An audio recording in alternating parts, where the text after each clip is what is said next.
A very good morning to you all. Welcome to the second lecture of Financial Management paper of ACCA. I hope all of you are doing well. If you have any queries from the previous class or any general queries, you can just put it in the chat box and I will take them up. Okay, so we will begin our class today with from where we left off. Someone called Del has joined in. Can you please tell me your name? Who has joined in as Del? Just saw your wish in the chat box. Pratiksha. Okay. All right. So let's begin our class. So where were we yesterday? I had shown you a sample question paper, right? Whereby we saw the different sections, section A, B, C, and the different type of questions that come in over there, right? So I want to show you something else also. Let me just quickly open up the previous question paper that we were discussing yesterday, and I'd shown you also from where we can see the answers.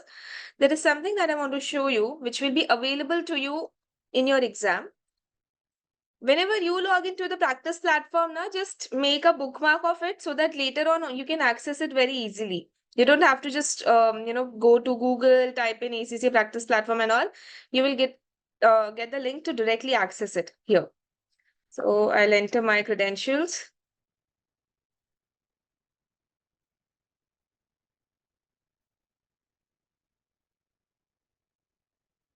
I will open up the paper which we were discussing yesterday.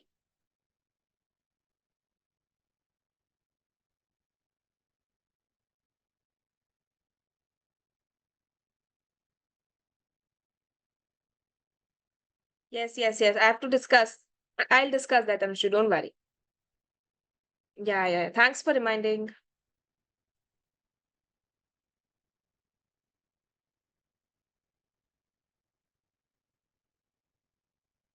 So there is something that will be available to you in exam, and that is the formula sheet. So I've just restarted the exam over here. You can see, and you will see that there is this tab called help or formula sheet.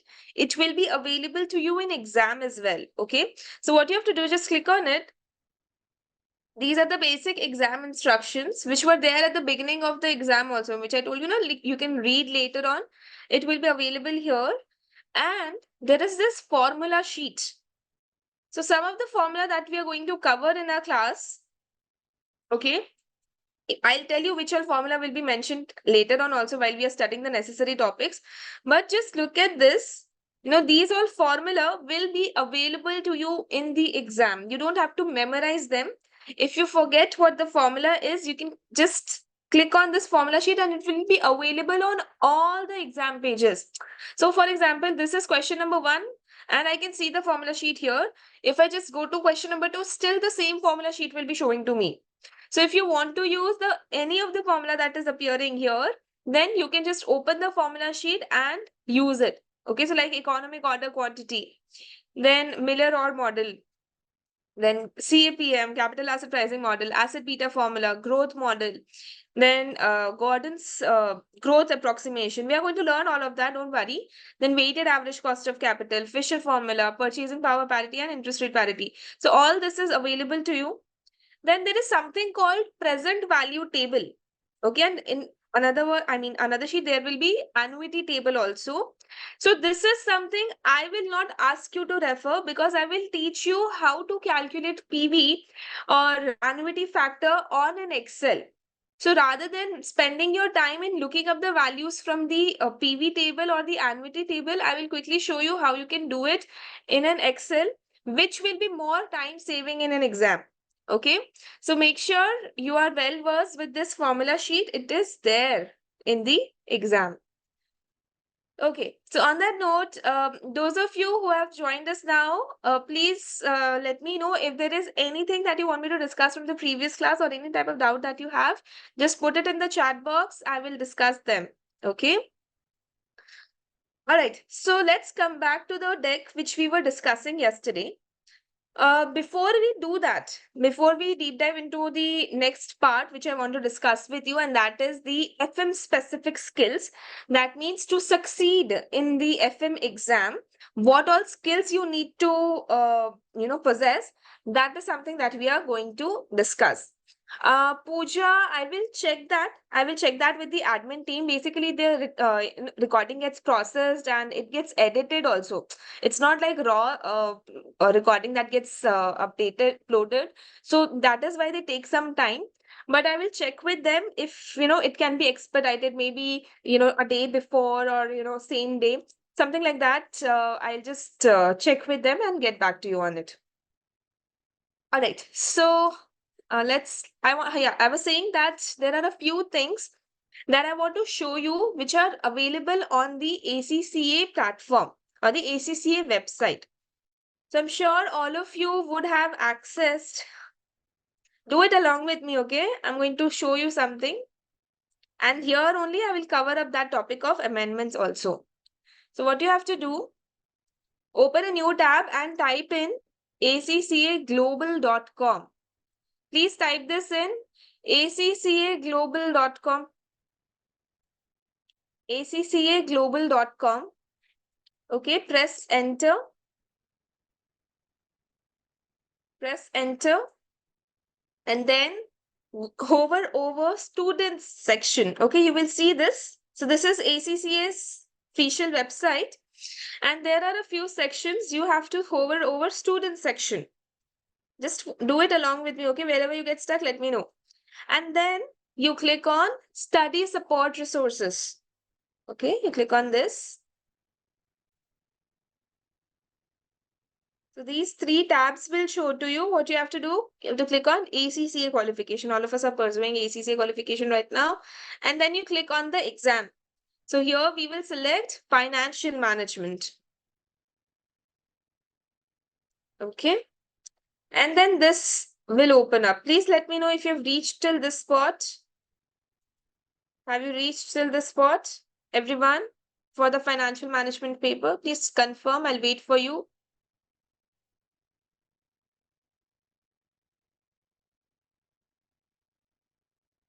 All right, I'll wait, Govind. Please let me know if you want me to repeat the steps. If you're following the steps, then I'm waiting for you. Okay, done now? All right, perfect. So this is where we are. Now, what I want to show you are a few things. Number one of which is the amendment section. So there is this syllabus section which you can see here. Click on the syllabus section.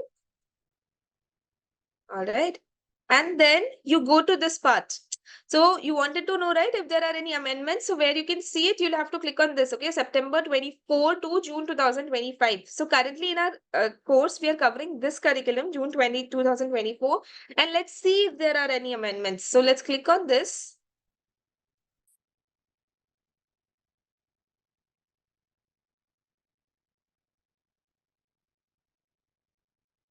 We'll download the file.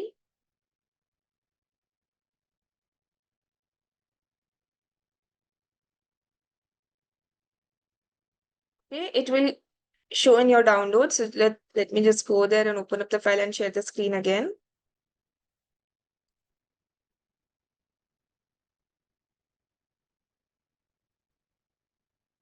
Okay. So this is how it will be showing. Please let me know if you have downloaded the file. And this is available for all the papers. So if you want to check it for other papers also, this in the same way, you select the required paper and then click on syllabus, you'll be able to download this. Now what you have to do, see in the this section only, in the content section, you will see summary of changes to financial management. Just click on this in the content itself. It will land you on the required page. Done? And then you will come to this section, section 6. So ACC reviews the qualification syllabuses so that it fully meets the needs of stakeholders such as employers, students, regulatory and advisory bodies, and learning providers. There have been no additions to or deletions from the syllabus. So that is a sigh of relief that there are no changes. So when you asked me, ma'am, there are any changes for September 24 attempt, can the same classes which we are doing now be followed for September 24 attempt? or later also, September 24, December 24, March 24, March 25, and June 25. This class can be followed for all of those attempts. Are you able to see this? This is done, downloaded from the official website. Clear? All right, perfect. So there are no changes. If you are choosing to attempt the exam in June, it's fine. If you want to attempt it in September, it's also fine because there are no changes from what we are going to cover in the class. Okay. So that was one thing that I wanted to show you. Okay, but I'll recommend something. Don't delay the exam attempt unless it is like really crucial. That means you have no choice to attempt the exam in June. I'll tell you why. Because when you're doing the classes live, right, the content is fresh in your mind. You'll be hearing me telling about the syllabus, discussing the syllabus areas, I mean, every day.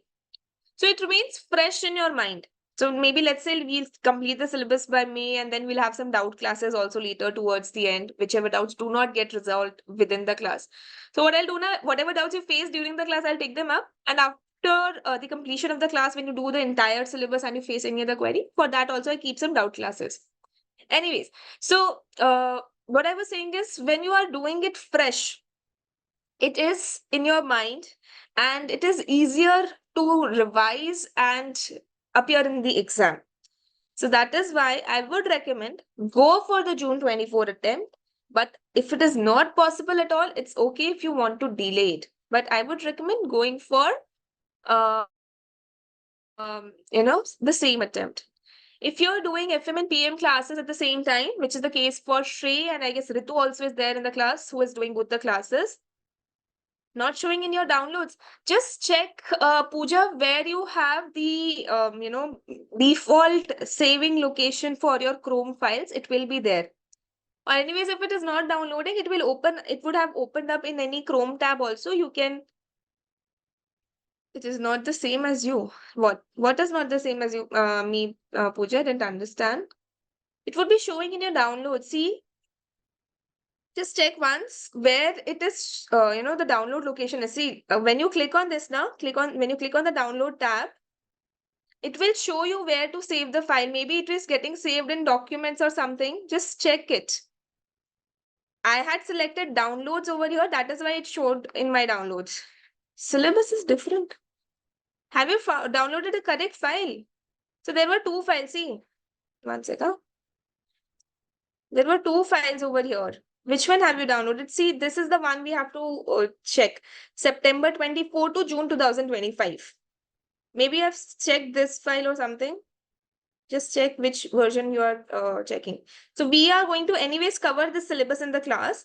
So we have to see whether there would be any changes for the September 24 attempt. Just see if you're downloading the correct file.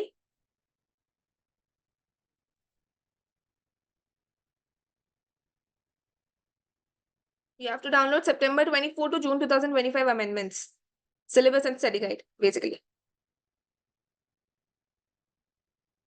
Second one is correct now. Yeah, this is what you have to anyways download also. Because this syllabus we are going to cover in the class. So June 2024 attempts syllabus we are anyways doing.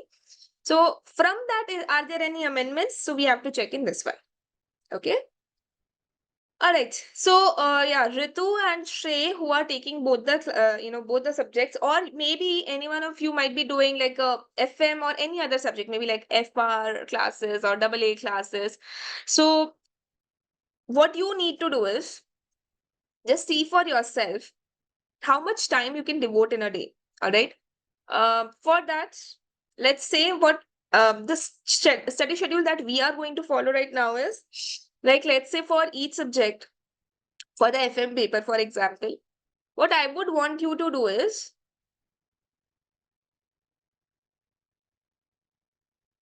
okay, I'll come back to your query. Let me complete my point and then I'll come back to your Pooja. Okay, so what I was saying is, you need to see how much time you can devote. So as I said in the PM class also, I'll repeat it for everyone over here also if they are planning to give more than one paper. For my classes per se. So we will have like a 2-hour class daily in the morning, right? From 7 a.m. to 9 a.m. That adds up to 10 hours classes per day for FM. And similarly, we'll have 4.5 hour classes on the weekends. That adds up to about 9 hours. Okay. So approximately similar. Now, what you need to do in addition to these 9-10 hours, you need to devote in the initial 3 weeks at least 2.5 or 3 hours on a daily basis. Once I start rolling out the notes to you, you can revise the questions, and you can solve the homework questions which I'll be giving to you. Maybe not today, maybe not even tomorrow. Once once a few chapters are complete, I will start giving that. It could be within a week or so. So at that time, you will start, or you will need to devote at least 2 hours per day. Okay, that would be the case for 3 to 4 weeks max to max. That is about 1 month. And post that, the time that you will require to give in on a daily basis per subject, that would go up to 4 to 5 hours easily. So it will just double up, because the course content will be moving in a pace, and there will be a lot more questions for practice, because the initial few chapters are they are like introductory chapters, mostly simpler ones, theoretical ones. So they do not consume as much time. So when the full-fledged, full-swing chapters come into the picture, you will start to need to give more time to the studying part.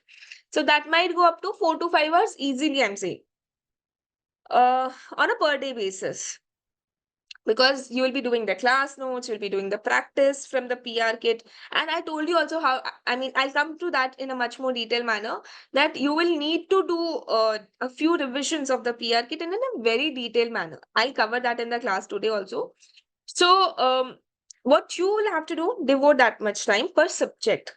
And of course, during the exam, it will go up. The 1 or 2 weeks before the exam, it will be like going on a full swing, like a 8-hour devotion required per day for the last 1 week or 10 days for just each subject.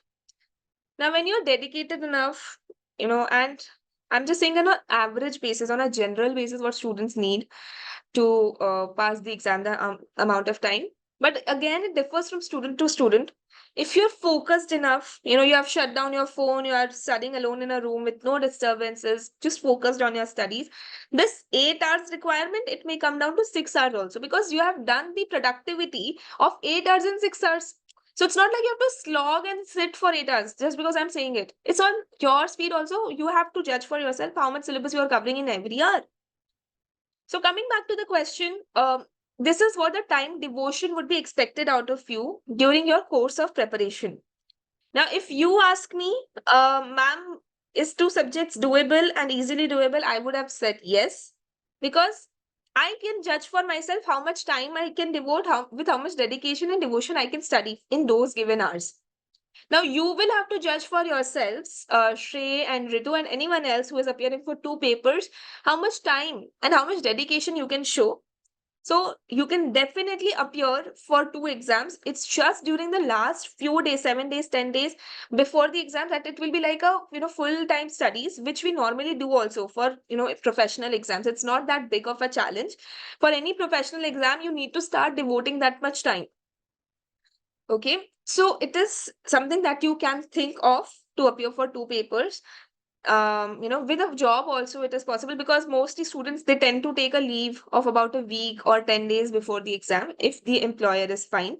So if you have a good rapport with the employer, you can think about this and of course pursue 2 papers. Okay, so you will be able to, anyways, we'll be completing the syllabus by May mid for both the papers, so you can plan it out. All right. Coming to the doubts that we have. All right. So, Pooja, as I said, we are giving the exam in June 2024. You are right. I am covering the syllabus for June 2024. So, we do not need to look for the amendments that are there for June 2024. If you were planning to give the exam in September 2024 on the basis of what you have studied in June 2024, you will need to look at the amendments. But there are no amendments from the June 2024 comment, and that is what I was trying to show you. Okay, Pooja, let me know if you're clear. Very basic. What you have to understand that you are studying the syllabus for June 2024. You don't need to consider what all amendments have happened there. It will be covered as a normal course of subject. Got it? And if there would have been any amendments for September 2024, I would have covered them separately for the students who are going to appear in September 24. But as we saw in the ACCA study syllabus, there are no changes. So whatever we are studying now for the June 2024, it applies for all the attempts till even June 2025. So these classes will be absolutely valid till June 2025. All right, Tanush has a doubt, ma'am. There will be live classes of FM for September attempt 2, right? Since my BCom September 6 might clash with the FM exam, I was thinking to go for September, but if it doesn't, and I can take the load for both, I'll go for June. So Tanushri, live classes, that's these classes that we are doing, it will end in May. So if you want to go for the live classes now, you can attend the classes and choose to go for the exam in September if you are not able to take the load for your BCom sixth semester exam and the FM exam. But there will be no separate classes again that will be conducted at least for the September attempt. We keep doing classes on a three after completion of 3 quarters. So maybe it will happen during the March 2025 attempt, but not currently in this year. It is planned by the admin team. So I cannot say, and mostly it will not be for September for sure, that I know. So you can watch these classes live and it will continue to apply for September exam also. Understood, Tanushri? Let me know, okay? Just if you're not clear. Tina says, possible to conduct the classes in the evening. No, Tina, the reason why I took this slot is this is, the pre-office hours, which is common to everyone. But post-office hours now, the timings are different for everyone. Some people wrap up their office late, some people wrap up their office early. So I want all of you to be there in the class. That's why I chose this slot. Who is studying can definitely come into the class now. And who is working along with studying, then this time suits for them as well. So that's why I mentioned this. Okay. All right. And I'm just forgetting the name. Who had asked me yesterday? Class timing again, something similar to this, like that she has got classes from 8 a.m. I'm just forgetting the name. I'm sorry. So again, as I said, I would request you, if you can manage the time, just 1 hour out of your college hours, it would be great. Even I would want you to attend the classes live. But if you're not, don't worry. I'll be there to support and guide you. So what you can do is, whoever it was, just identify yourself, and I can speak to you directly also here. So what I would suggest is you go for the recorded lectures from from your LMS, and you try to join in a few classes so that whatever doubts that you have, you can discuss it with me in those classes in the wherever you are able to join. And if not, what you can do is you can share your doubts with me and I will take them up in the next class, something like that. So that is something that you can plan out. But I would really recommend all of you to join the live classes. You will see the difference in yourself when you are there in the live class. Your engagement will be more, and there's a constant review and feedback of your answers. So that is why, if possible, do attend the live classes. But if it is impossible for you to attend the live classes, I understand your concern. It's fine.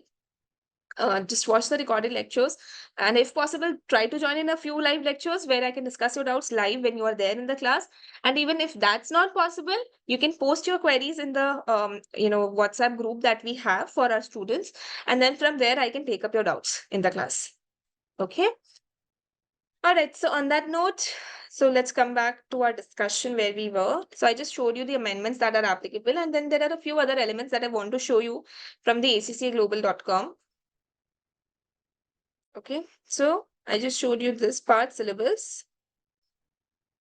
Then a very, very important tool that has been published by ACCA, and that is the ACCA Study Hub. You all will be able to see it on your web page also. So what you need to do, click on that ACCA Study Hub, right? And then scroll down and go to this part, okay? You can log in direct. Just do it along with me. Click on login direct.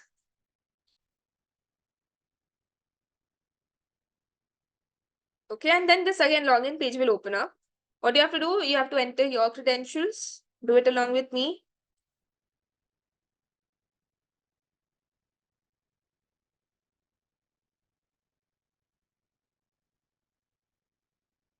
And then again, as I told you, you can bookmark the ACCA practice platform. Similarly, you can bookmark this also, okay, the ACCA Study Hub.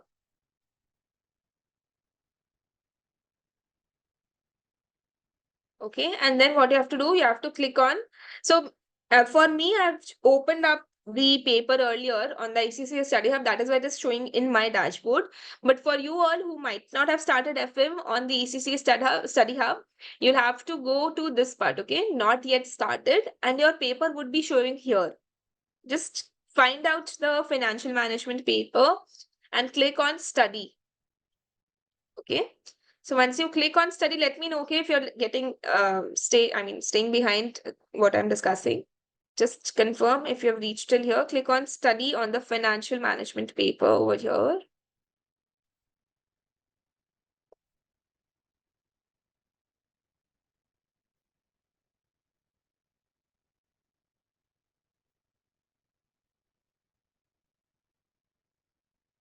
And this page will load up. Please let me know if you are on this page here. All of you, for the financial management paper, have you reached this spot?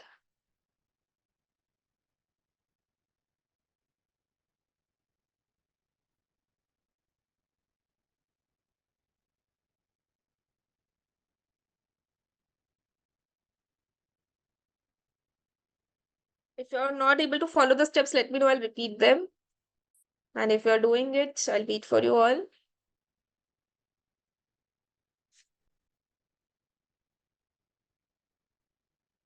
Ritu has reached there. Okay. Others also, please confirm if you have reached this spot.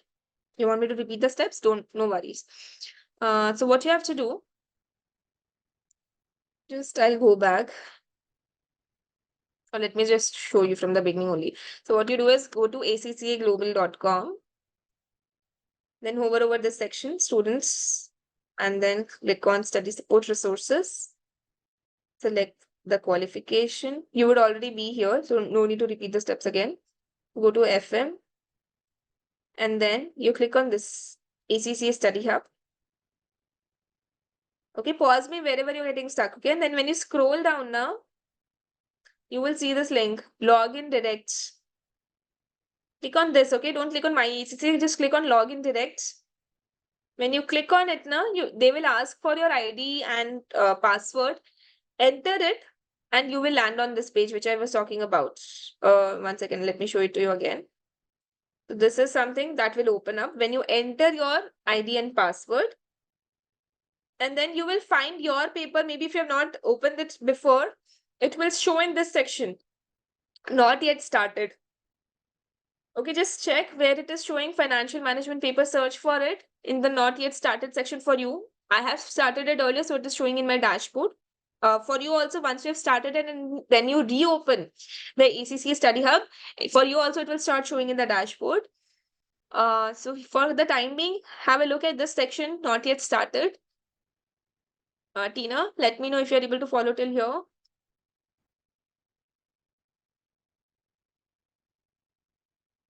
Done now? Okay, then wherever you see the paper FM, there will be a button over here called study. Click on that button, study. I'll just close it because I've opened it in two tabs, so they're throwing up an error. Yeah. And then when you click on study, now this page will open up. Now let me know if you have reached till here, everyone. This section. Yes, now? Okay. Others also reached now. I got a lot of yeses, so okay. I would really request whenever I ask you something, please respond so that I understand you are there and not dozing off in the class. Okay, and also, I mean, jokes aside, when you are participative, I feel more energized. I feel more interested and engaged in the class. Otherwise, I also get a little laid back, and then I might pass a few topics very easily. But if you are engaged and And I understand that you're having a proper participation. So I also feel a little more energetic, a lot more energetic, I would say. Just be there in the chat box whenever I ask questions. Okay. So, anyways, this is what the yeah, reached till this point. Perfect. Now, what you have to do, I'll just show you sample what all are the contents of this ACCA study hub, and I'll also recommend to you what is needed in your preparation and what is not needed. So, if you see this content, like let's say the financial management function, and okay, you can start the chapter from here, nature and purpose. So full blown content is given to you. Whatever is the syllabus areas now, they have covered it in this study hub. So if you are here, you can just read through it, then click on next or the right button on the keyboard. Then you read through this, then go to the click on the right button, you go to the next page, go to the next page, you can read through it. Okay. So what I'm trying to tell you is that they have covered the entire syllabus in these chapters over here. So they have made 19 chapters. We are going to cover the same syllabus through 15 chapters. Now, ma'am, do I need to study in your classes also and from here also? Yeah, right arrow button. I was saying. So you can just go to the next page using the right arrow button. When you're here, you click on the right arrow button, it will make you land on the next page. Or if not, you can click on this button also here, and it will make you land on the same next page. Click on this if it's not working for you, the right arrow button. Or what you can do is just click anywhere on the screen on the content, and then when you click the right arrow button on the keyboard, it makes you land on the next page. Okay. So again, what I was telling you is that, ma'am, do I need to cover both the things, like your classes notes and then the chapter contents from here also? The answer is no. We are covering the complete syllabus, and you can understand this part to be like another book. Like I was telling you yesterday, BPP is a published book, and then Kaplan is a published book. Similar to that, this is also like another book whereby you can complete all the syllabus areas from here. Okay. So you do not need to do both of them. We are going to cover everything in our classes. Okay. Whatever is the syllabus areas given by ACCA, it has been covered in the BPP book also. That is where they're published and approved publishers. So we are going to cover that in the classes. So nothing to worry like, ma'am, I have to do this also. No, you don't have to do it as per if you're attending the classes regularly. Okay. You can use it like a refresher, or maybe I'll just tell you a few things where you can use it, because reading through the entire content, it will not be a refresher. It will be a very big task, Dilraj, honestly. The content is very big. It's not like a summarized version also. It's like a full-blown content, full-blown book. So that's why I'm saying not much recommended. But what is recommended for you is you can take these quizzes. Okay. So, but the chapter numbering would be different, but you can just get a sense of what all chapters you have covered and where they have been covered in this section.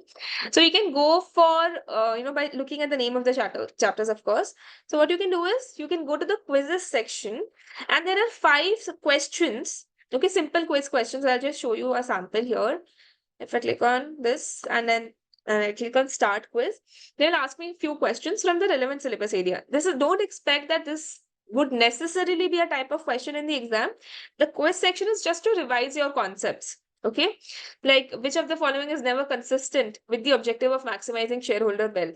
So you read through the options, you select whatever option you want to do, confirm. Then you read through the question, confirm. Let me show you just a sample of completing this. I'm not reading, okay, I'm just randomly selecting the options. So once you're done with it, okay, it will show you your marks over here. So for me, only 1 out of the 5 questions were correct. So I got 20% right. And then it will show you also what is the time you're taking per question, what is the total, answer time, how much time you took to answer the correct question. So this is, what did you not get it? It's there in the quiz section. I randomly opened up any one quiz. Just see the quiz section on the ACC study hub.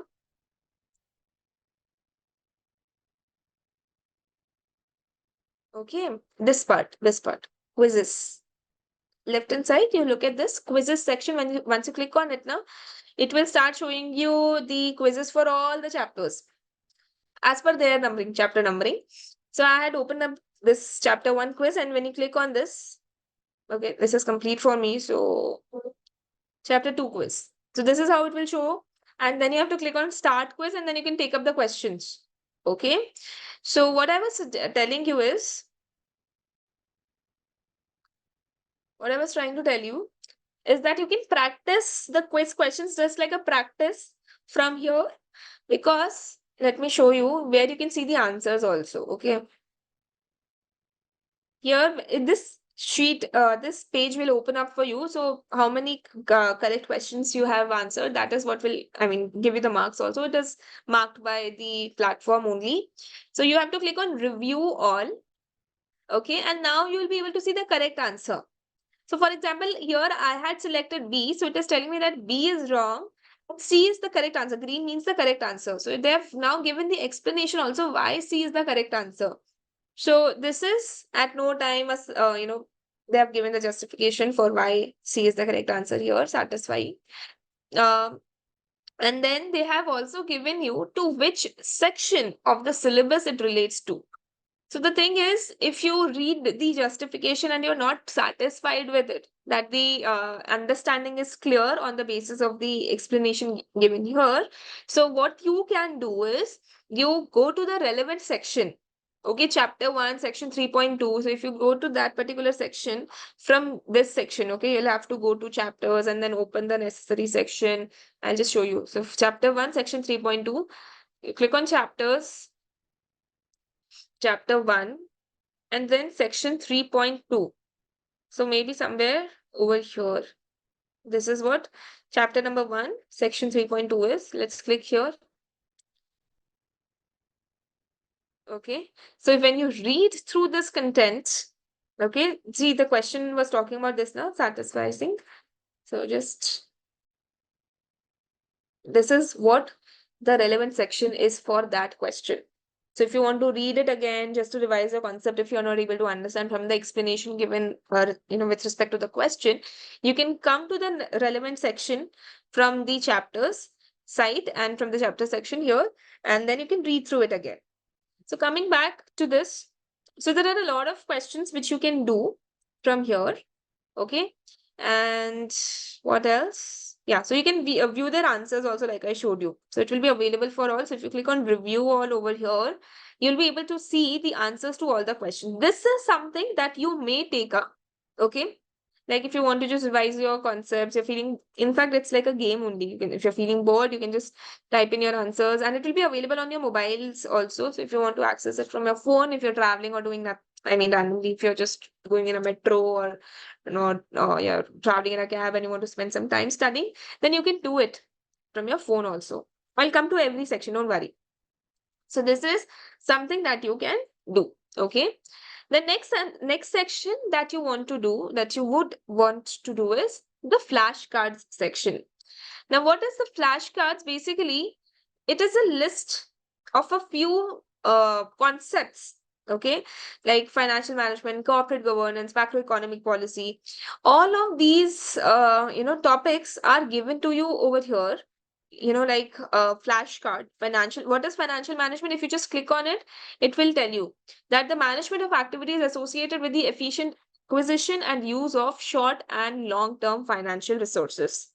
So that is what financial management is. Ma'am, will we be asked definitions in the exam? The answer is no. There will not be questions like define financial management. I have never seen such questions so far. So there will not be questions like that. But ma'am, then why do we need to do this? It's just like a revision for you. So I clicked on next over here. So it is now showing me corporate governance. And what is corporate governance? The system by which companies are directed and controlled. The objective of corporate governance may be considered as the reduction of agency cost to a level acceptable to shareholders. Now, when you have this thing as a list, all of the same thing in very simple words, they have defined the important terminology. Like what is a macroeconomic policy, what is a monetary policy, fiscal policy, all of that they have defined in very, very simple words over here. So what I would suggest you do is, it will be like a 2-pager. You have to click on print. Okay, you click on print.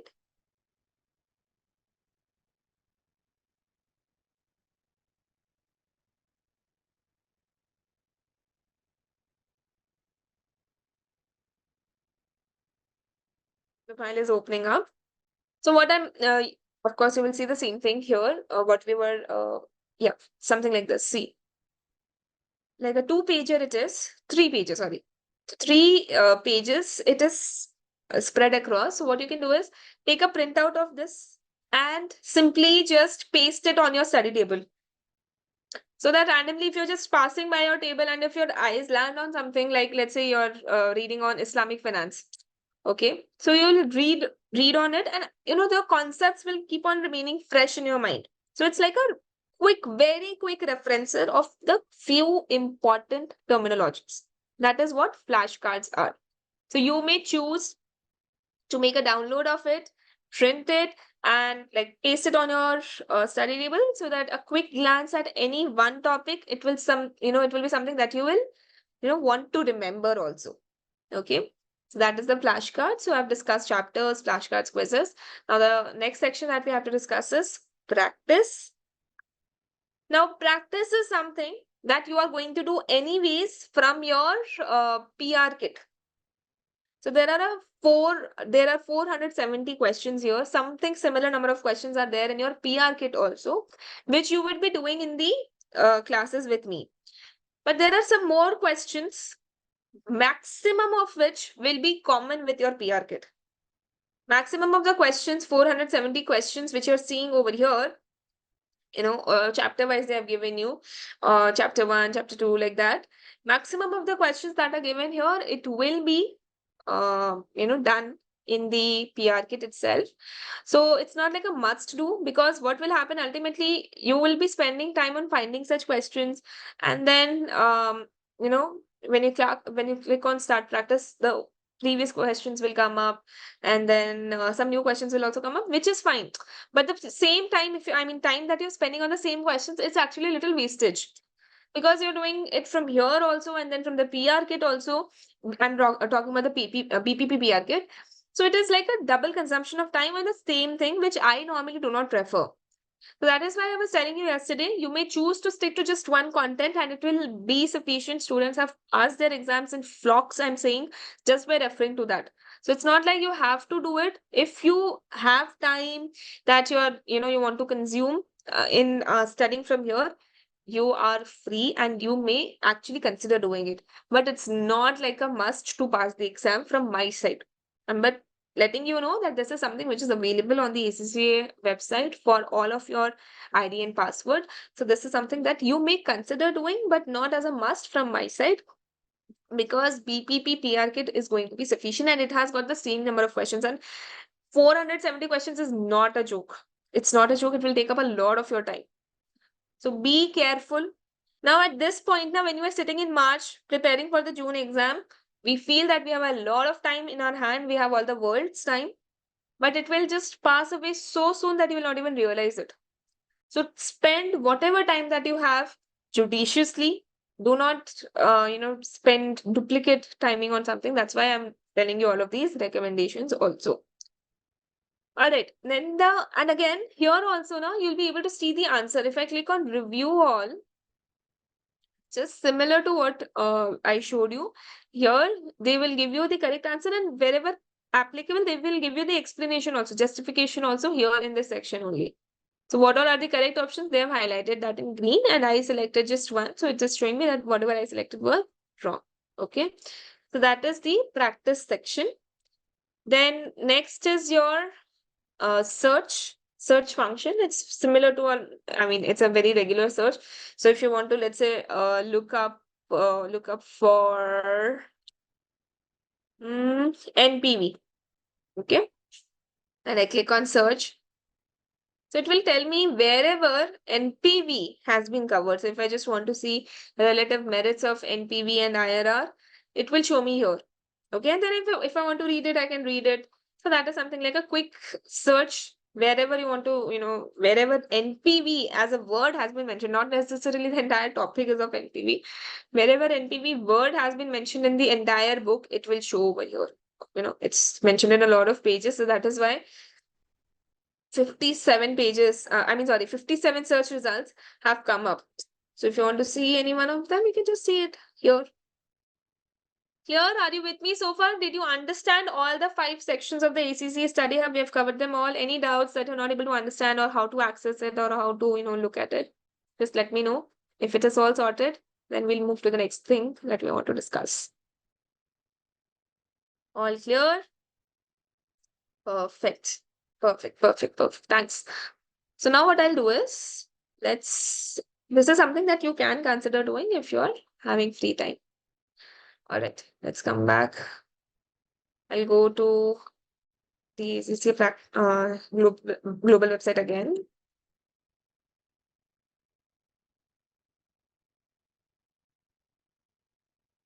Students, study support resources, ACCA qualification, financial management. So I've shown you this one. Syllabus area I've shown you, ACC study hub I've shown you. I'm just showing you the important parts. There are a lot of other things which are there. Another important thing is the examining team guidance. Now let me talk something. I'll digress a little from here. So what would be your strategy for preparation for the exam? What you all have to do? I'm telling you that. And you should be clear on it from the day one itself so that you know if you're on the right track or not. So what will be the approach of the classes? I will be teaching you from the slides. Okay. We'll cover the entire, and it's based on the BPP workbook only. Maybe some changes, tweaks I keep doing just to simplify the concepts, and it will keep coming as we start studying properly the chapters. But so anyways, we'll be covering the entire syllabus. And in this process, as I said, after completion of a few chapters, like once chapter 1 and 2 are complete, I'll give you a few set of questions as homework. Now, now let's come to how you are going to do the homework questions. It's very, very important you follow these steps. Okay. So what you will be doing is, and we'll be solving a few questions in the class that is separate, that we will do together. But the question that I will be giving to you as homework, how you have to do it is, and that is something that we do in the class also for the regular class questions. I ask you to solve a question. Let's say it's a 5-mark question. I'll give you around 10 minutes to solve. Now, that is for the class questions. Now, something similar that you have to follow for the homework questions also. So, if it's like a 5-mark question, allot yourself 10 minutes. Write the answer for it, or if it's like an objective test question, you have to select it. It will be for 2 marks only, so you can select the relevant option within 2 minutes. So, what I'm trying to tell you is within 4 minutes. So, I'll come to that also, exam time planning. But it's normally like a double. So if you have 1-mark question, which is not normally there. Okay, let's talk about 2-mark question only. So approximately 3.5 to 4 minutes you can allot to it per question. So what you will have to do is you give that much time to solving the question. You solve as if you would do it in an exam, and I'm talking about the first time you're doing such questions. Now, when you do it for the first time, highly probable there is 80 to 90% chance all the questions that you would do may turn out to be incorrect. Okay. So there is nothing to feel disheartened about it. Don't get disheartened, ma'am. I'm studying, but still I'm getting the answers incorrect when I'm doing it for the first time. Don't worry about it. Don't worry about it. It's the first time you're starting to practice. You have learned the concepts, now you're learning to apply them also. So it is possible when you do it, they turn out to be incorrect. How did you do it? You read the question and you solved them, or maybe just selected the correct option. Or if you had to solve it, like you solved it in Excel or you solved it in Word file. Okay. So you have solved it. Now, once you have done that, what you will be doing is from the answers section, you are going to, check your answer. So there will be a model answer which the book would have published, and there will be your answer. Now you have to do a comparison of where you went wrong. If it's like an objective test question, you will know immediately. And if it's like a long question, the constructed response questions, you'll have to read through the entire model answer, see what are the good things about that model answer. And accordingly, you will be able to mark those things when you're reading the model answer. you should ideally mark the important lines, lines which you could not even think of while you were writing your answer.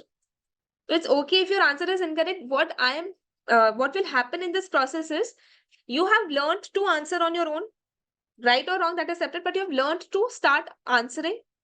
When you do the comparison, right versus wrong, I'm assuming your answer would be wrong. When you start doing those comparisons now, right versus wrong, in that process, your mind starts registering things which you were not even thinking of. Another approach could have been, which I say a no to, is you read the question, you read the answer. You read the question, you read the answer like a storybook. It's absolutely not a good technique to pass the exam. I'm telling you.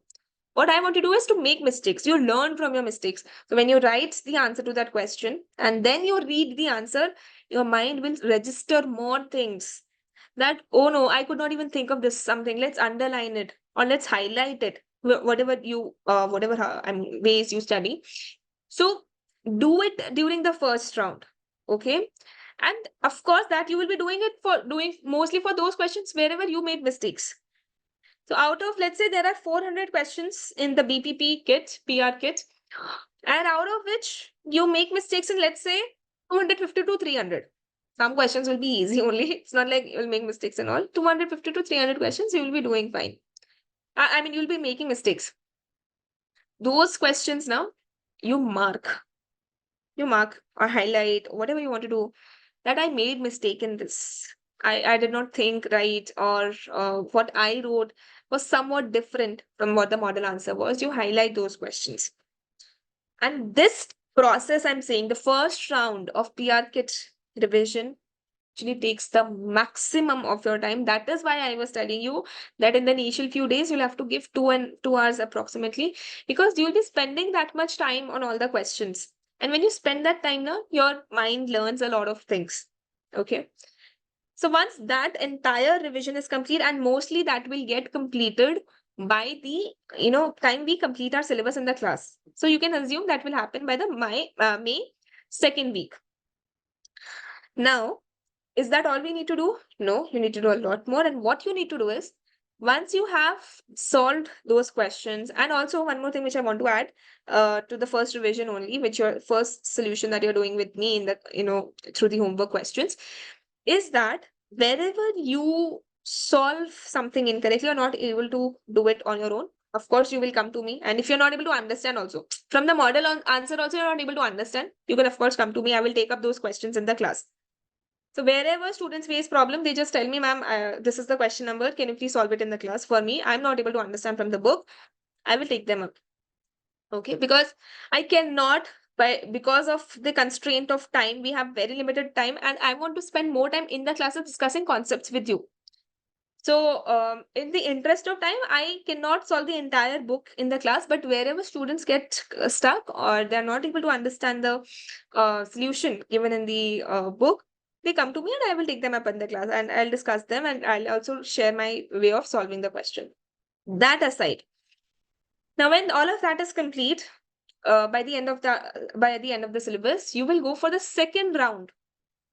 Write down all of these things now, because today it seems like it's just the starting, but note down these things. It will keep you on the right track. So then comes the round of second revision. Now this revision will be pretty quick, and I'm asking you to revise those questions which you highlighted during the first round, because I told you now, wherever you make mistakes, you will highlight, you'll underline that there's something which I could not think of, this is a question which I did wrong. So during the second round of the PR kit revision, you are going to redo the questions which you solved incorrectly. And now this time, ideally, your answer should be correct, because you have seen that question, you have read its model answer, and you have understood also what the correct answer is. So the second round of revision, you will take up in May, okay, after the syllabus is complete. This will have to be in like a full-blown speed, whereby you will have to give in a lot of time per day, because you will be very close to the exam then. So if you complete it by the second week of May also, then you'll have about 25 days in your maximum 2022. Let's take the worst case scenario also. You'll get some 20 days in your hand. Now you have to make the best use of it. So you'll have to give it more time during those few days. So as I said now, 3 weeks, 4 weeks, that time you'll have to start giving more time to your practice. So second revision, again, follow the same process. You will write your answer on Excel or your Google, I mean Google Doc or MS Word anyway. And then, or if it's like an option selection thing, you will select the option in your book only. Or if you're doing it on the online version, you can select the answers in the online version also, or highlight the answers. Anyways, so when you do that, when you do the second round, then the number of questions where you are making mistakes, it will come down drastically. So let's say you are redoing some 250, 300 questions, out of which now there will hardly be like 80 to 100 questions maximum, I'm saying, where you will again make mistakes because that they are that complicated. Now, what I would suggest is for these questions, you restudy the content from the class notes and then just keep them highlighted because these are the questions which you will then be doing for the third round of the PR kit. So first round, you mark the questions which you want to do for the second round. In the second round revision, you mark the questions which you have to do for the third round. Now, this is the final round of study before exam. For this, you will get max to max 5 to 7 days. This third round of revision. Number of questions are also less, and it will be like the prime time of your study. So you'll anyways be devoting a lot of time. So this is what the third round of revision of the PR kit would look like. That's something that you have to do from the BPP and workbook and the workbook or the class notes and the PR kit. And then what you have to do is you have to appear for, as I said, minimum 2 mocks. Once the syllabus is done, once all the practice is done, mock exams are something you cannot avoid. It's a big blatant mistake you are doing if you are doing it. Okay, so do not avoid mock exams before the real exam. Appear for minimum 2 mock exams. One will be your pre-June 2024 mock exam that will be released by ACCA a week or 10 days before the real exam. And you can do any other one more question paper from the platform only. ACCA practice platform, I showed you there are a lot of question papers. You can pick up any one of them where all the types of questions are there, section A, B, and C. So some of the papers now you will see only section C questions are given to you. So don't do only that. Solve a complete paper. A lot of those question papers will be available on the practice platform. So do something like that.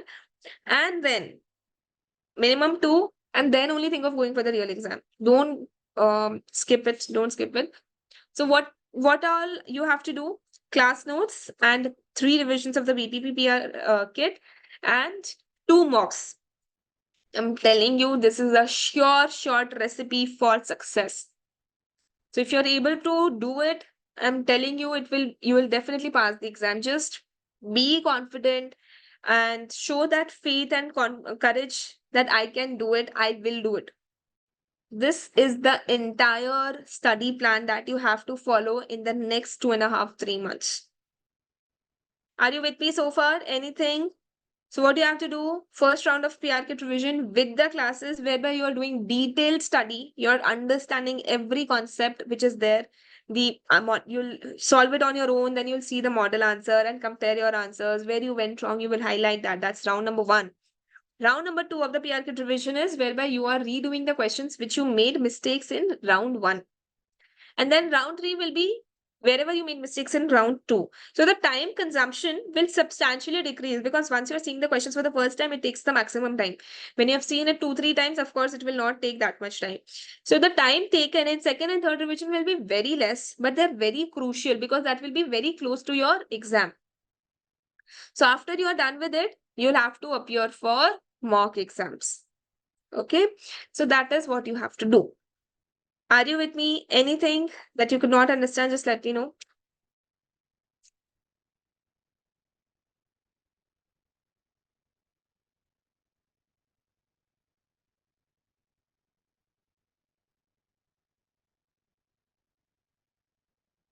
Got it? Okay.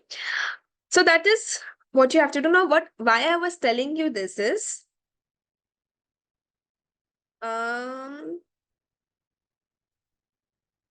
what I would want you to do is, once you have solved any of the past papers, okay, just come to this section also, examining team guidance.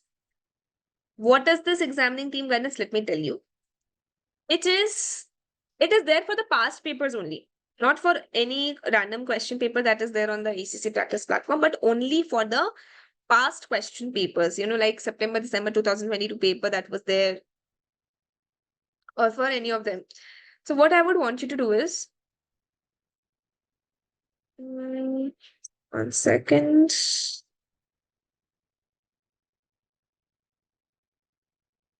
No, no, not this one. One second. Maybe I've opened the wrong thing. Okay, okay. I opened the wrong thing.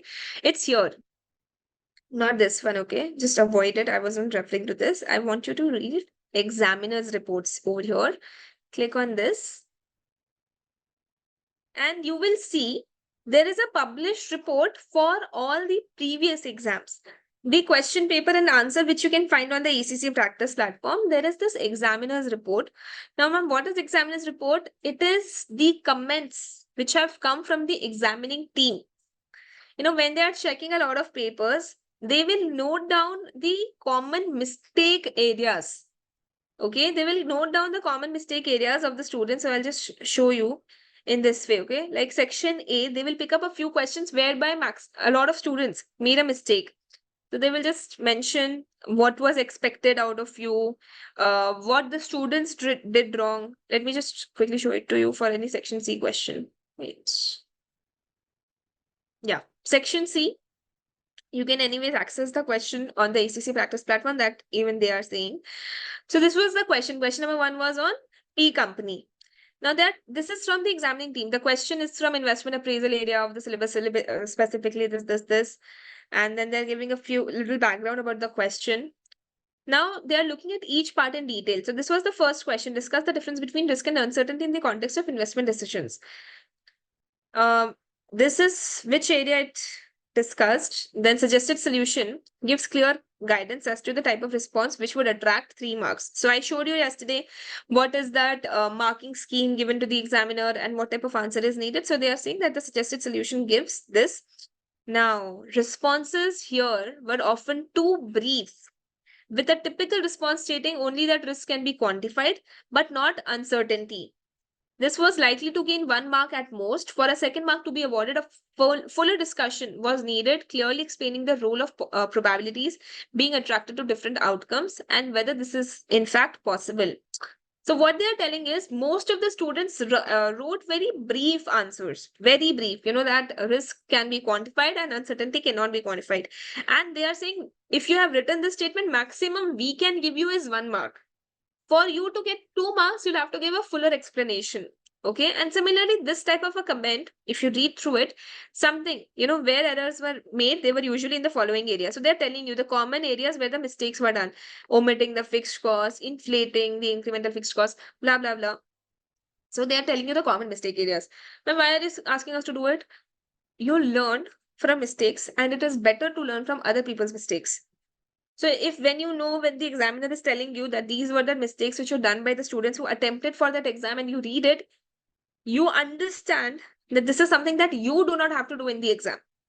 Because this is the same examining team who will check your papers also. So make sure you read through what the examiner feels about the paper and the type of responses that came in for the exam. So this is something that you will do, not now, but when you solve any question, any of the past questions, okay, and then you can come to it and read through the common mistake areas of the students.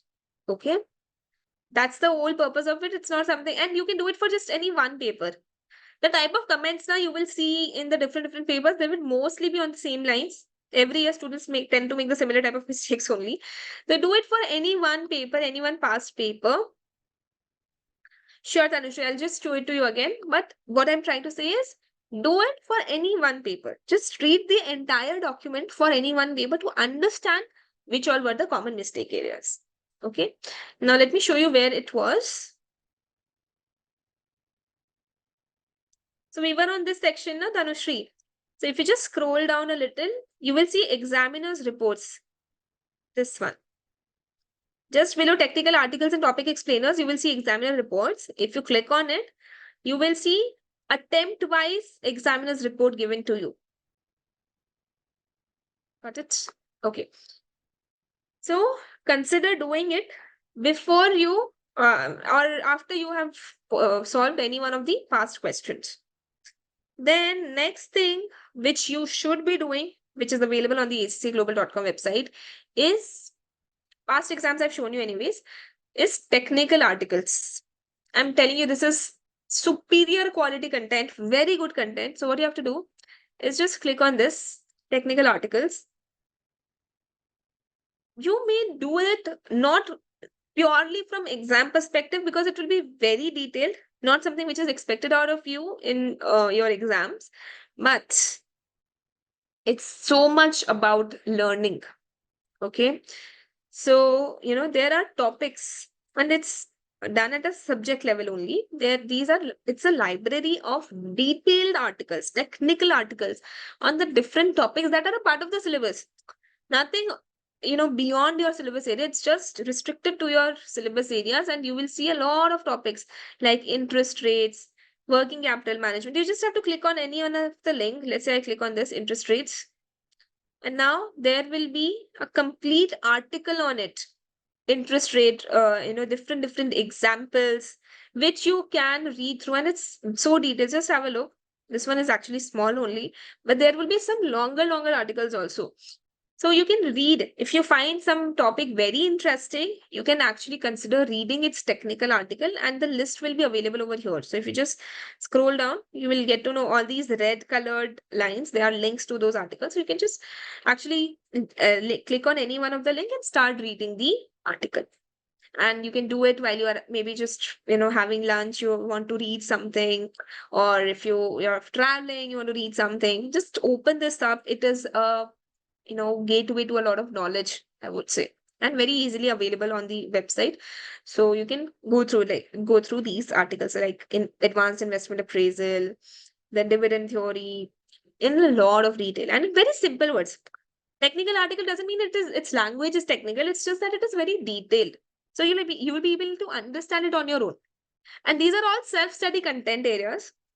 I'm just recommending, and I'm telling you that these all are available so that you're aware something like this even exists. Okay. So not necessary particularly, I would say, for the exam, but if you want to, enhance your knowledge, you want to, make it more in depth so that when I'm teaching you something, it becomes a lot more, interesting for you also, or you can share your perspectives on it. Okay. So coming back, this is something you can consider doing. And exam formula, I've already shown you with what all will be available. That's all from this section. And what you need to know is the average pass rate for the AFM, I mean, sorry, for the FM exam. And that trends around 50%. Okay, so if you see the pass percentages for the previous exams, it trends around 50%. So it means what? If 100 students are appear for the exam, 50 pass. So I want all of you to be in that 50% only. And that has been the trend for the past students also at VGLD. So make sure you continue to carry the baton ahead. You do not have to be, it's not like if 30 students are attending the class today, only 15 will pass. No, all the 30 students who are attending the class today should be in the 50% at the global level. So make sure you show that grit, that determination to pass the exam. You are in the right hands. I'm definitely there to support you in your entire journey. So have that faith. Now it's, when we start studying, it will be your time to put in that hard work. Okay. So that was all from the ACCA website that I had to show you the important things that are available. Okay, on that note, let's take a small break. We'll take a 10-minute break on it. And then when we come back, we will start, completing the introduction section, whatever we can do it today. Okay, so, let's catch up within 10 minutes, refresh yourself, eat something, and then we'll be back. Hello, everyone. Welcome back from the break. Let's continue our discussion. So we were talking about, the different things which you need to keep in mind that are available on the ACCA global.com. Okay. Now, next, what we have to cover is the FM specific skills. Okay. So, these are specific to the FM exam, like what all you should know. It is simple, okay? Like just a general discussion on what you need to know that you are in for in the exam. So, number one is approach to objective test questions. Section A and B both. So, section A of the exam will include 15 objective test questions worth 2 marks each. Section B will include 3 OT cases worth 10 marks each. Each OT case contains a group of 5 OT questions based around a single scenario. Now, we know all of that. We have already seen that in the exam. 60% of your FAM exam is therefore made up of OT questions, right? Total, just look at this now. 30 plus 30 of section A, that is 60% of your exam is therefore made up of OT questions. It is essential that you have a good approach to answering these questions. OT questions are auto-marked. Your workings will therefore not be considered. So whatever workings you do for section A and B questions, you need not show it. Only your final answer will be, reviewed by, and that too by a computer. So you have to answer the whole question correctly to earn their 2 marks. This is very critical and important to remember that your entire answer has to be correct. There will be no partial marking. So a step-by-step guide for tackling OT questions is outlined below. General guidance for answering OT questions. Step number 1, answer the questions you know first. Okay. If you're having difficulty, so what I would tell you is go in a straight line from section A first question. Okay. Whatever you know, you keep on answering them. And whatever you don't know, just answer it and flag it for review. Don't leave anything unanswered. Once you have opened up the screen, you have to keep in mind, I will select something and then only move to the next one. I'll randomly just, put the closest answer. And whenever the time permits me later on, I will come back to it and I will review my answer. So that is the approach you need to keep in mind. If you're having difficulty answering a question, move on. Just one thing that I have added is answer it and move on. Whatever vague answer that you know, answer it and move on and come back to tackle it once you have answered all the questions you know. It is often quicker to answer discursive style OT questions first, leaving more time for calculations. What are discursive type questions? Discursive type OT questions is, you would have seen statements, which of the following statements are correct, or which of the following relates to the concept of, let's say, corporate governance. So those are discursive questions. And then there are some numerical questions also within OT, objective test questions. So those numerical questions, they take up actually more time. That's what they are just giving as a reference. Whenever you're solving discursive questions, try to be, saving time so that, you get some more time on doing the calculations. So it's like a balanced approach that you need to follow. Then step 2 is answer all questions. As I said, there is no penalty for an incorrect answer in ACC exam. There is nothing to be gained by leaving an OT question unanswered. If you are stuck on a question as a last resort, it is worth selecting the option you consider most likely to be correct and moving on. Flag the question. So if you have time after you have answered the rest of the questions, you can revisit it. Okay. Step 3 is guide for answering specific OT questions. Read the requirement first. So, this is a very important approach while you are, dealing with ACC exams in general, I'll say, not just FM exam. Whenever there are big case studies, it is always recommended, and this is more specific to section B OT questions. The reason being, there are case studies in section B only. Section A is very simple, some data will be there and then the requirement. But you can apply this approach in section A questions also, but much more recommended in section B OT questions. The reason being, there are bigger exhibits over there. So it is recommended that you first read the requirements, and then you come to reading the exhibits.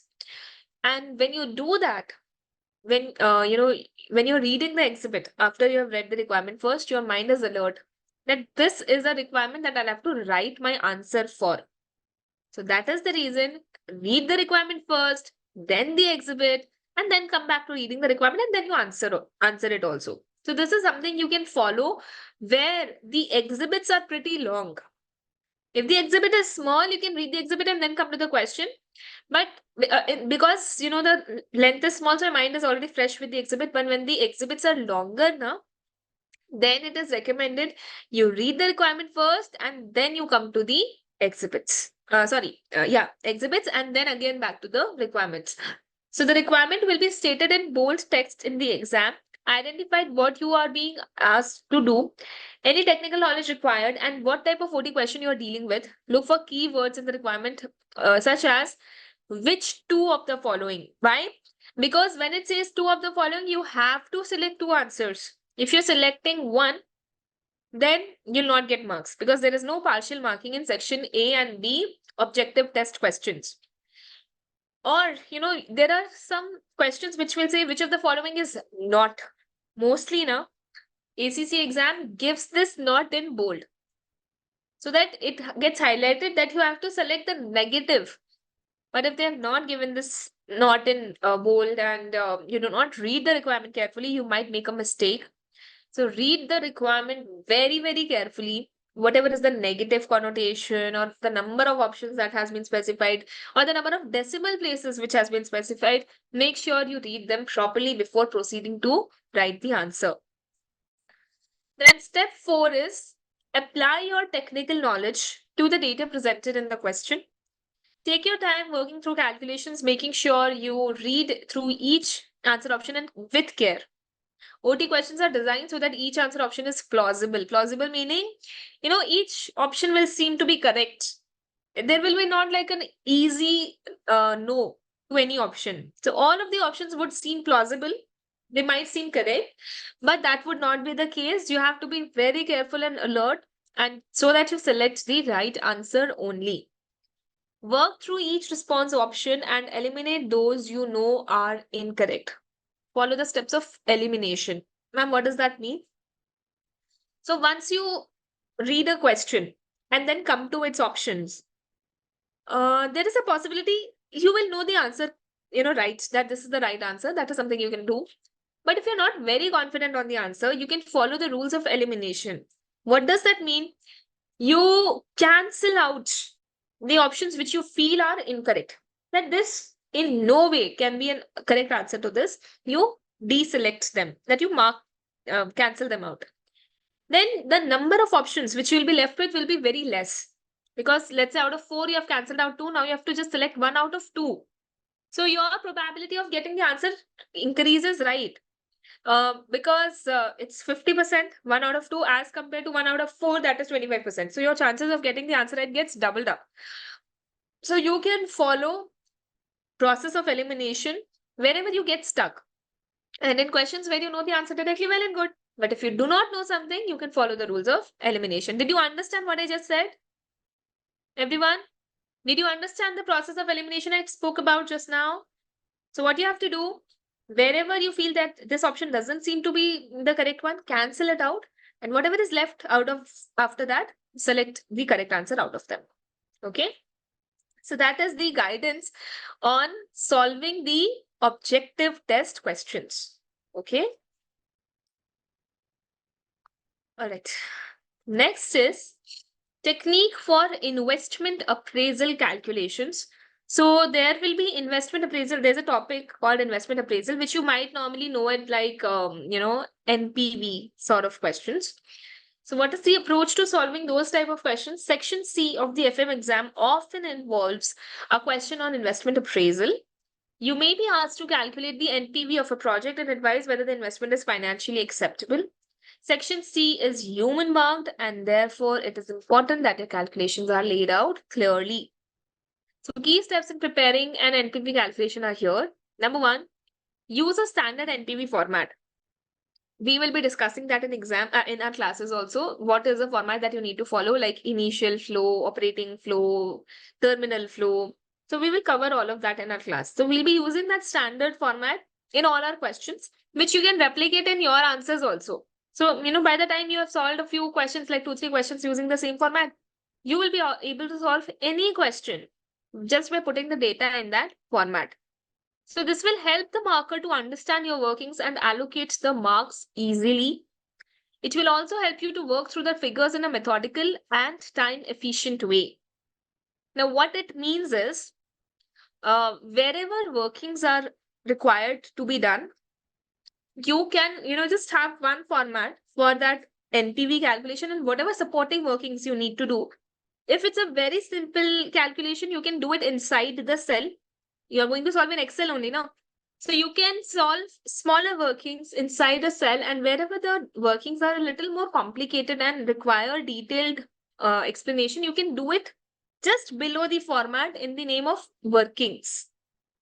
So first is you use the standard NPV format for solving the questions, and whatever workings you want to include in that format, well and good, because if it's simple, you can do it. But if it's complicated, the supporting calculations are complicated, you can do it as a part of a note supporting the main format. Okay. Input easy numbers. So what I was just telling you, input easy numbers from the question directly onto the performer. This will make sure that you pick up as many easy marks as possible before dealing with more detailed calculations. So what this saying is, so hear me very carefully. So there are a few elements like sales, variable cost, fixed cost, and you have to make a NPV calculation out of it. What it is saying is, let's say sales data is given to you directly.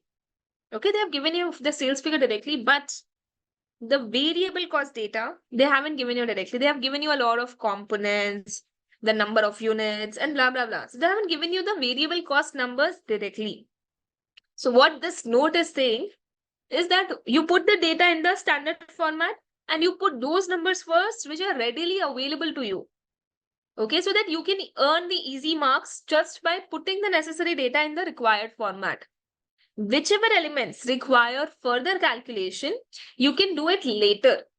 But first, you should fill up the format with the necessary data which is given to you directly. That's step number 2. These steps now, they will make much more sense after you have done investment appraisal questions. But this is something, these approaches you can adopt not just in NPV question. That's where I'm covering it here. Something similar you will see in different types of questions like asset beta, equity beta, all of those topics will come. So, you can use a standard format in all these types of questions, and you can replicate these steps over there as well. Always use formula to perform basic calculations. Don't write out your workings in a single cell.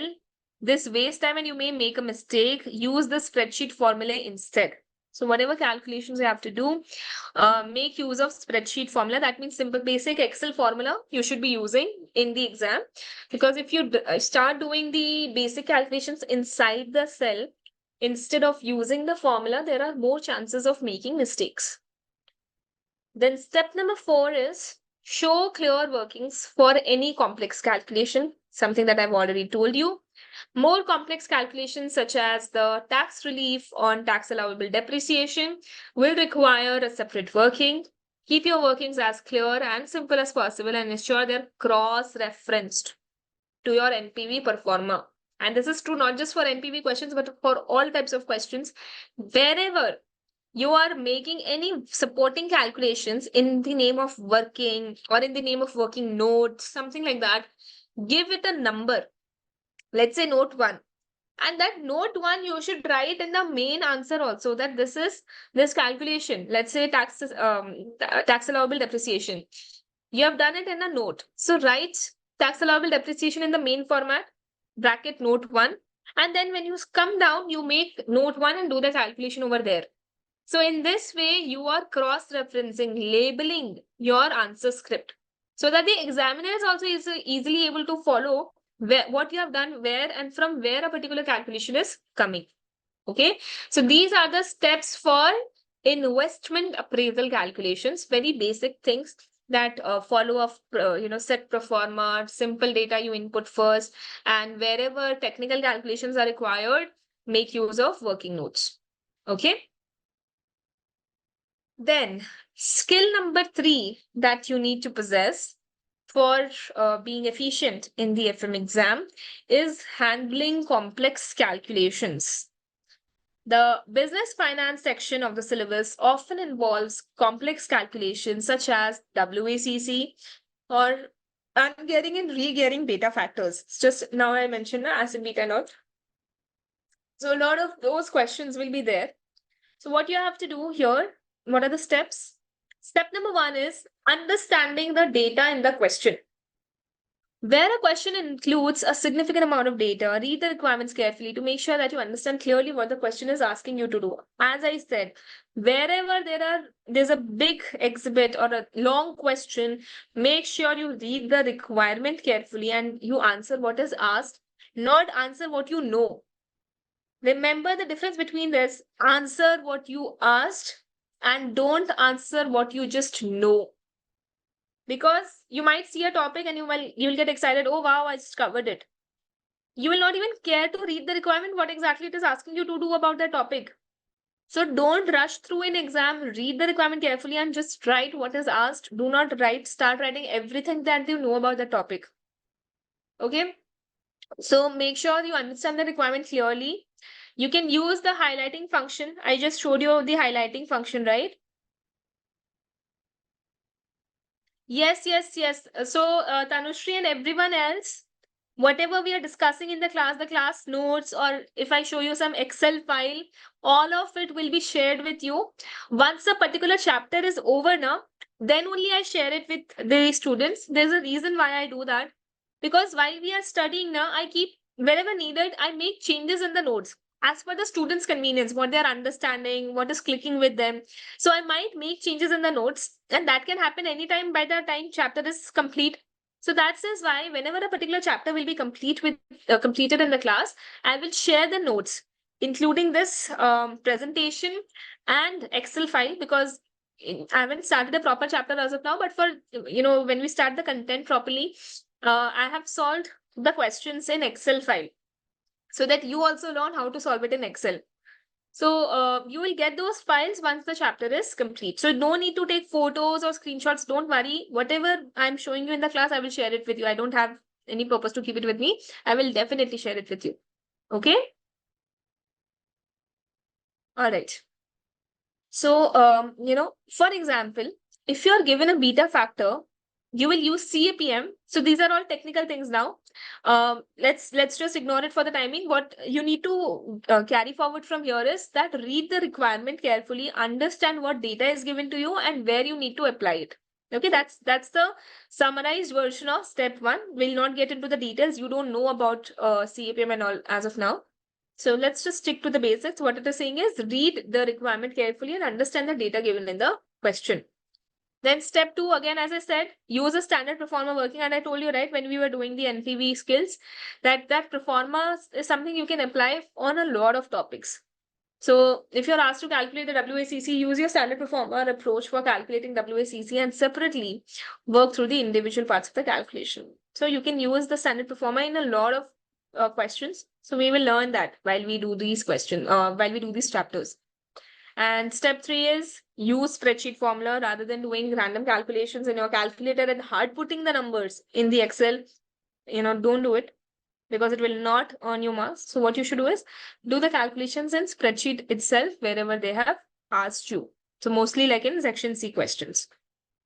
Okay. So very basic. What you need to carry forward from here is read the requirement carefully, then use a standard format wherever possible and use spreadsheet formula to perform the basic calculations.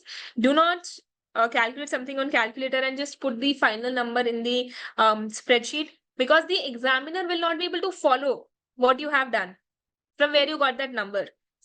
Remember, always keep it in your mind from day 1 itself. Your job is to make the examiner happy.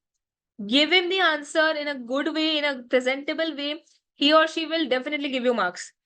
So if you otherwise make him work, when I say make him work, in the sense, you do not cross-reference your workings properly. I'll come back to you, Tanushri. So that means when you do not cross-reference your workings, when you do not show your workings properly, or calculations you have done randomly on a calculator and just putting the numbers in the Excel, that's not going to fetch you marks. Make the life of the examiner easy, give proper headings and all.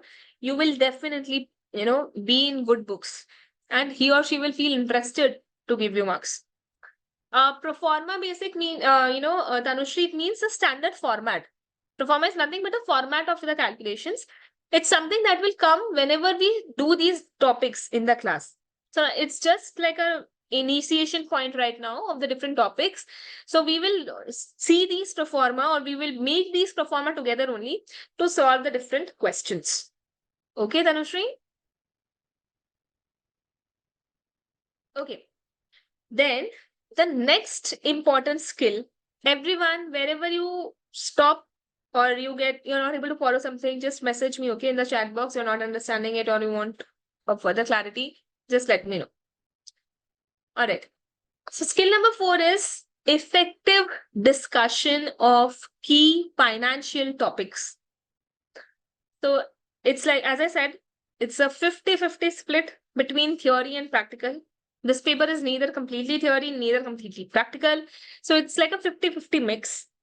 In terms of the number of marks available for discussion, that means theory questions, and the number of marks available for practical calculations. It is very tempting to only practice numerical questions. I know it. A lot of my students, I've had students at the professional level also. Ma'am, I'm very good at practical. I wish this exam was just practical, but unfortunately, it is not. You have to study both now. So it is very tempting to only practice numerical question, as they're easy to mark because the answer can only be right or wrong. When you're doing practical questions, what is the reason why you like practical questions so much? Is that when you get the answer, you know that it is either right or wrong. There is nothing in between. Whereas in theory, your way of writing would be different. The way in which the model answer is given to you is different. So there's a gray area when it comes to theory questions, but that is not the case in case of practical questions. It's either right or wrong. Okay. Written questions are more subjective, and a range of different answers will be given credit. Don't worry. Even ACC understands that written answers can be, subjective answers can be having different prospects or different views by different people. So it's not like they expect you to write something like from the model answers or anything. Your thoughts should be in the right direction. That is what really matters. So in this regard, now I will tell you that when you read the model answers from the BPP PR kit now, you will come back to me and you will say, ma'am, the BPP PR kit answers are so detailed, so well written. Are we also expected to write something like that in exam? My answer would be the same. The answer is no. Don't expect you to write up to the level of the model answers given by publishers. They make it very comprehensive, very long and detailed because they want you to learn out of it. So that's why they make it long. But in your duty in exam is not to make the examiner understand, something from a scratch. It's not like that. But for you, it is the case when you're reading the PR kit for the first time. For you, it would be the case that you're learning things from a scratch. So that is why they make it very detailed. Okay. So don't get disheartened when you see long answers. There is no one expecting you to even write that. You need to remember is that for every mark. So if it's like a 1 mark question, you write in 2 to 3 sentences. Okay. So for 1 mark, you write 2 to 3 sentences. And also, the sentences will be very small and basic. Not that I'm asking you to write complicated English. Very basic English and write in small, simple words. But write in complete sentences always. Okay. So, what I was saying is for each mark, follow this rule 2 to 3 sentences maximum. Don't have to write paragraphs for each mark. But 2 to 3 sentences is enough. And also, when a question is of 5 marks, okay, and I'm talking about section C questions particularly. If a question is of 5 marks, then you need to ideally write at least 5 points. Don't be repetitive in your answers, like you're writing in active voice, passive voice, just changing the same things and writing in different types of English. Don't do that. Write proper unique points because the ACC examiner is very smart. He or she will not give you marks on the basis of the length of your answers. He or she will look at the quality content. So if you have given unique points in each of the paragraphs, then he or she will definitely award you marks. But if you do not do that, you're just being smart that you want to increase the length of the answers by making active voice, passive voice statements. You might have done that in school or colleges, but it will not work here. Okay, so be careful. Discuss the key topics carefully and answer properly. And when I say properly, it doesn't mean the level of the PR kit module. It will be very, in your ways, but the thought process, as I said, mark the thought process that you see in the BPP answers. The reason being, when you highlight those things, when you read through them properly, your mind starts to open up. You're learning things at this point. Don't keep a closed mind that my answer is only correct. Read the model answer and absorb those different perspectives. Have an open, spongy mind which can absorb ideas. Okay. So, what are the step-by-step techniques for effective discussion of key financial topics? Number one, read and analyze the requirement. The active verb often dictates the approach that written answers should take. For example, discuss means to examine in detail by using arguments in favor or against.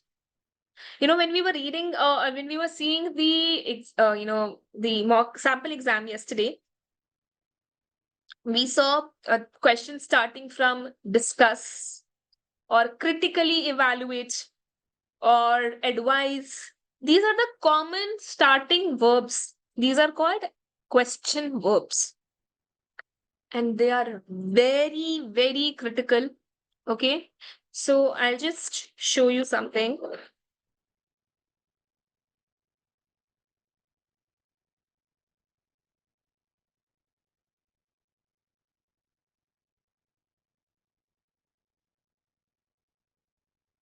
I have made this list and I will share it with you. Don't worry. I've made this list of the common question verbs that are there in the exam. Like it was just saying now, the slide, that if it is discussed, you write about arguments in favor of or against of that. So in this same way, I've made a summary of what is expected out of you whenever there is a verb of this type. Okay, what you need to cover in your answer, it is given here, action required. So when the question verb, I hope you're understanding what I mean by question verb. The question will be like, advise the financial manager of the company on this topic. That will be the requirement. Then requirement will be critically evaluate the application of this concept in the company. Then assess, discuss. This is how the questions would start. So you need to be knowing what you need to cover in your answer when the starting verb is like this. So if the starting verb is advise, okay, so what you need to cover in your answer will be tell someone what you think they should do in a given scenario. Okay. Similarly, analyze. Break down the issue into multiple parts and discuss the current situation. Then third type of question verb, and you will see that when you start practicing questions, just use it as a reference. It's very, very good. Use it as a referencer when you start solving the questions. Okay. Then the third type of question verb would be apply. So put a concept into action as per the question's data. Apply a concept. Maybe like, let's say you have the knowledge of a particular concept. Let's say economic order quantity. Apply that concept into the question's data and solve it. Assess is judge the importance of an issue. Discuss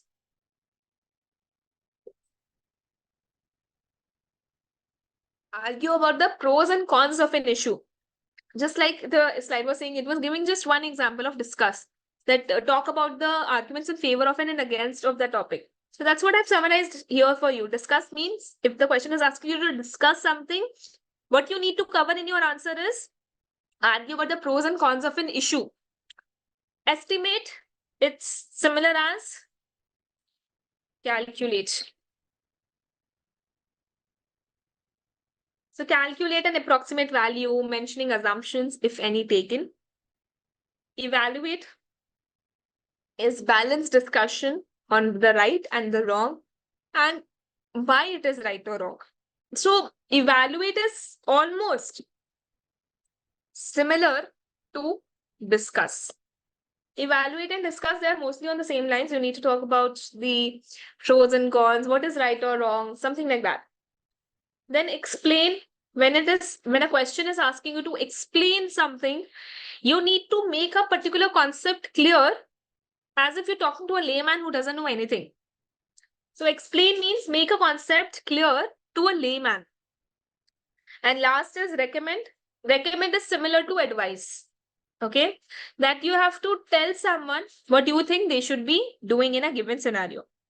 Okay, I know students face a problem in section C questions. I have so many students telling me, ma'am, I don't know what to write. And even if they write, their answer would be something different from what is expected out of them. This is a very simple and useful guide that whenever you are dealing with section C questions and the question verb is evaluate, then you now know what you need to cover in your answer.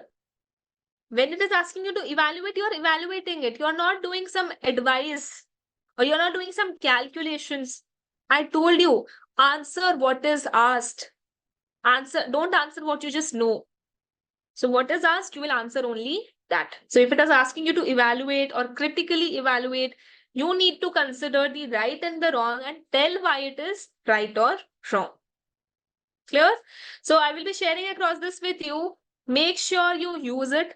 It's very useful. Okay. All right. So let's just come back here.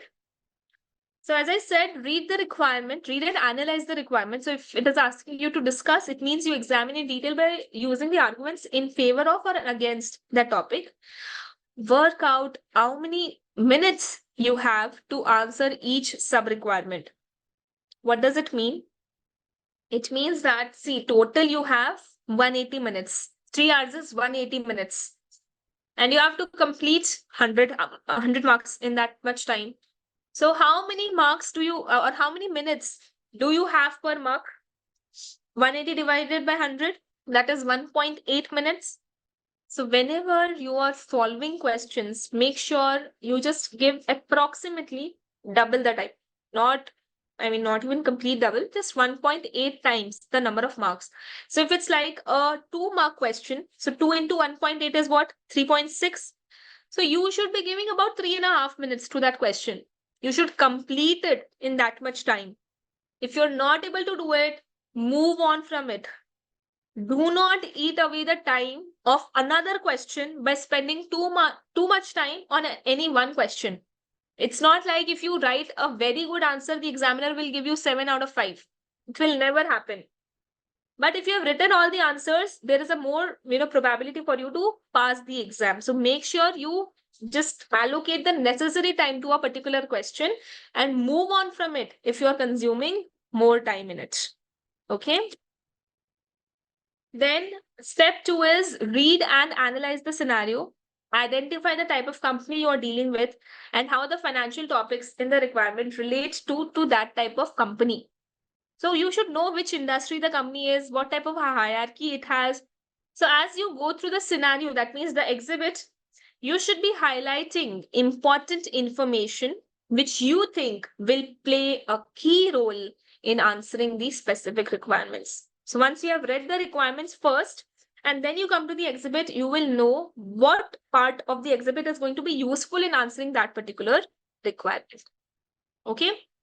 So you should read and analyze the scenario. Be very detailed when you are reading the scenario. Okay. So let's pause here for the day. We'll complete this tomorrow. This skill, that is the effective discussion of key financial topics. No. So when you are reading the question now and you're highlighting something, the examiner will not see the highlights or the strike throughs. It's just for you. Only the answer scripts get submitted to the examiner. Whatever you are doing in the question paper, it doesn't get submitted. Okay, Tanushree, even the scratch pad which I showed you, it will not get submitted. Whatever you're writing there, it will stay in your portal only. Okay, so on that note, let's pause here for the day. We'll complete this skill and the other skills also in the class tomorrow. So it's just the beginning few, just to get you on the groove of the topic, and we'll just complete it, and then we'll get into the full flow of the chapters, starting from like chapter 1, and then we have total 15 chapters to complete ahead of us. Okay. Thank you so much for attending the class so patiently today. It's a pleasure to, coach you all. We'll see you tomorrow. Be regular and take care. Thank you. Thank you. Thank you.